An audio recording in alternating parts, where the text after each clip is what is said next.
And liftoff. Go Falcon, go Starlink. Out of the billions of people who ever called Earth home, fewer than 700 of us ever went into space. However, almost the entirety of modern civilization today depends on things humans put into orbit.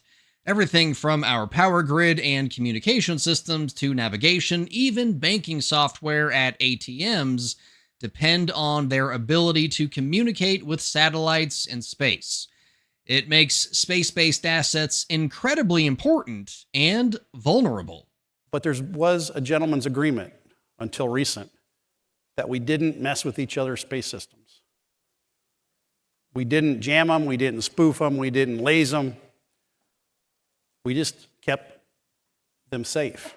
We didn't have to worry about that.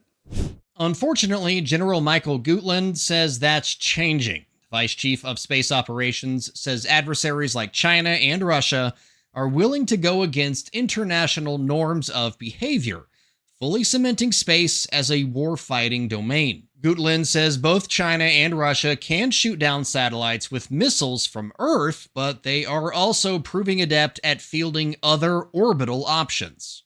The new norms of behavior in space, unfortunately, within the past 3 years, jamming, spoofing, dazzling, norms of behavior. They're happening all around us. Cyber hacks are happening all around us on a day-to-day basis.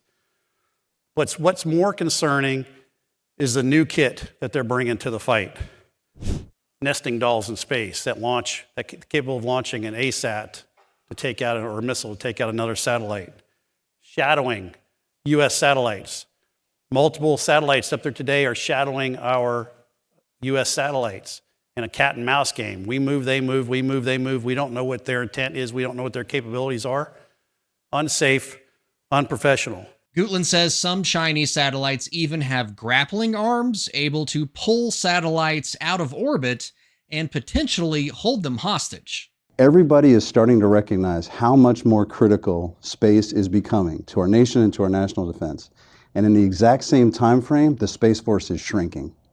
And that's just a fundamental disconnect that I think we have to solve. General Chance Saltzman is the chief of U.S. Space Force operations. During a recent discussion with the Mitchell Institute, General Saltzman said when it comes to seeing space as a warfighting domain, achieving space superiority is as essential as air superiority in a traditional war, just from a different altitude. If we don't have space superiority, if we can't protect what we have and deny the adversary the use of space-enabled targeting against our forces, we are going to struggle to meet military objectives.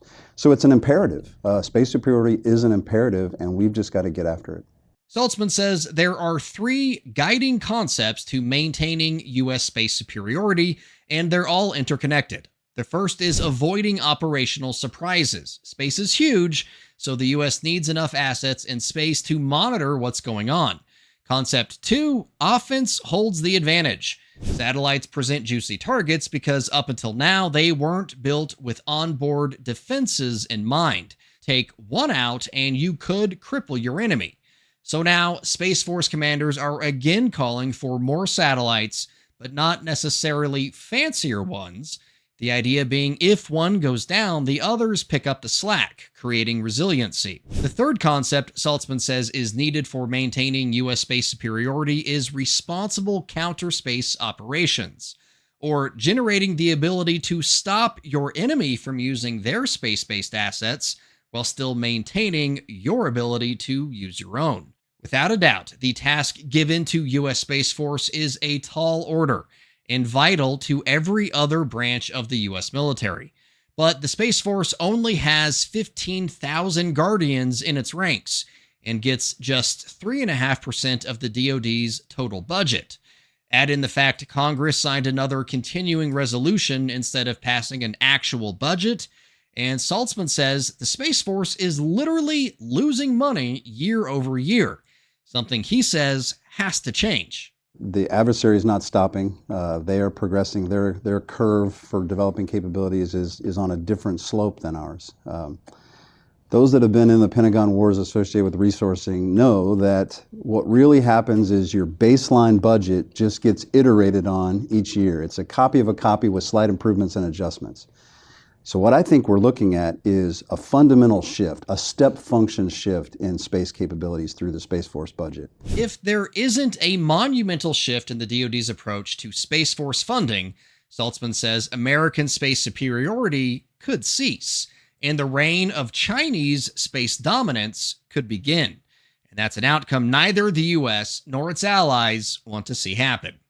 For more unbiased, straight fact reporting like this, download the Straight Arrow News app today.